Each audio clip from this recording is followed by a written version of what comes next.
Okay, my friends, my name is Darren Gerdes. It is Thursday, January 30th, 2025, and this is the Daily Brief. So there are 1,270 Russians off the battlefield. That's remarkably low. And in fact, that is likely to be tomorrow, unless there's something like 1,800 or 1,900 or something like that. It's very likely that we're going to be just slightly under the total, or the largest month of total Russian casualties as given this. Okay, 4 tanks off the battlefield, 17 armored fighting vehicles, 17 artillery systems, 85 vehicles, and fuel tanks. Okay, so Andrew Perpetua's list for the 27th just came out, and it's about maybe 2 to 1. And then the 28th, and it's about maybe a little less than that. And the 29th, that just came out as well, and it's a little bit better than 1 to 1, maybe 1.5 to 1. So he's just catching up with what vehicles and tanks and those kinds of things are hit.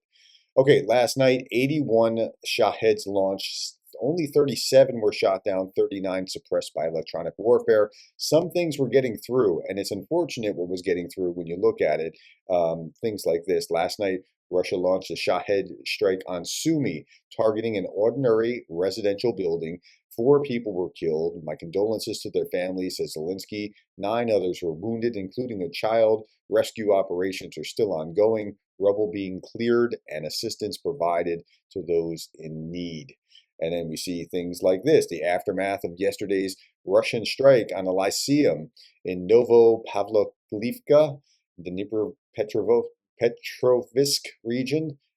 Yeah, this is just a school that was targeted by the Russians. And then we see things like this. I mean, this is pretty crazy. 401 strikes in one night.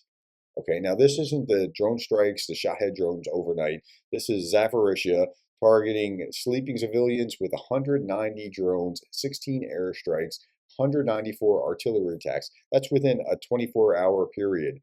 Russia carried out 16 airstrikes, 190 drones, and several attacks with artillery 194 times in this one little region. And so that's the enormity of what's happening in Ukraine.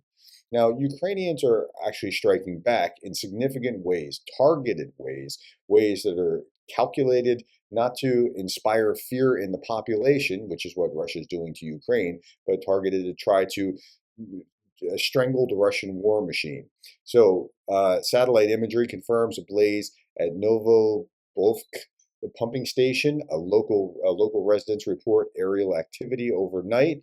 And then we see stuff like this. Ukraine struck the pumping station for the Druzhba Pipeline used to deliver oil from Russia to Europe. Remember that pipeline, the ones that the Hungarians were so excited about? Yeah. Hungary heavily relies on this pipeline, importing a third of its oil in 2024. That's 2 million tons from Russia through this particular pipeline. So here's the pipeline. The Druzhba Pipeline carries oil from central Russia and eastern central Europe. It isn't the first time that the pumping station has been targeted. Last month, Ukrainian drone attack reportedly hit the complex, but here it is.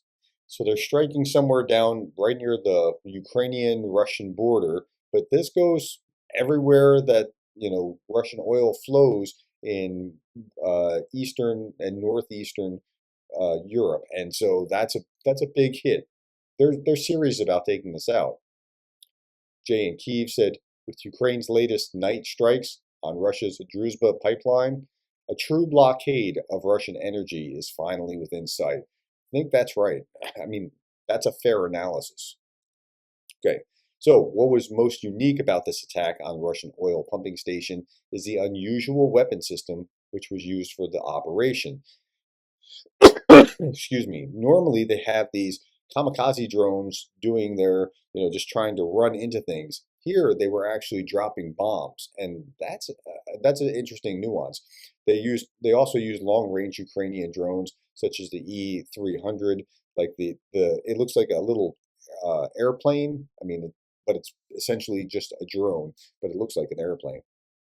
The Ukrainian drone from the 14th UAV Regiment, armed with a Soviet FAB-250M-54 type bomb and a 120 millimeter mortar shell reportedly used in yesterday's strikes in Bryansk. Okay, again, the Novoskovsk oil pumping station played a key role in the Druzhba Pipeline, crucial for transporting Russian oil to Europe. Russian media now claims that the station is excluded from the system and no longer affects Druzhba. Well, I would say it no longer does affect it, but not for that reason. Okay, again, explosions are reported near Zaporizhzhia, occupied Crimea. Russian authorities claim it's just military exercises. Sure it is. Okay, Russian shopping malls are becoming drone factories. The latest, a 17,250 square meter mall in Ryazan, just 400 kilometers from Ukraine, is going to host a recon drone producer super camp. So they're going to take over this mall and produce these drones there. Tenants have until January 31st to leave before the super cam moves in. I think this is a very bad real estate investment. If I owned that real estate, I would sell immediately for pennies on the dollar if necessary, or I would short the stock if I had it, because that's going to be a bad scene. Okay, frontline analysis. Ukrainian forces recently advanced in Kursk Oblast near Toretsk, and Russian forces recently advanced near Liman and Chasiv Yar and Toretsk and Pokrovsk and Kharkov and Velka Novopavlivka and Robatny. And yeah, I mean, it's the same story. On the front lines, the Russians are really just pressing their advantage as much as they can. In fact, in Pokrovsk region, the Russian fascist invaders led 67 assaults. So that's about the norm for the last week or so. It's been north of 60 most of this last week. Death toll from a Russian strike on this house in Sumy has risen to 4. I mean, that's just bad, just all bad. Okay, let's turn our attention to something else. Very cool images, Michael McFowle says. How did you generate them? Genuinely curious. Of course, your argument's complete hogwash, but I'm interested in which AI model you used. Okay, so this is AI pictures of Michael McFall with bags full of fake American dollars that have Ukraine stamped on them, and with Ukrainian flags on the bags. Like, okay, but this is Michael McFall, and they've used that there. Now, so I was talking about AI yesterday. Trolls have discovered AI, and so we're going to have a harder and harder time believing what we see, because we'll see things that otherwise we would have believed, but they could be AI generated fairly easily. Okay.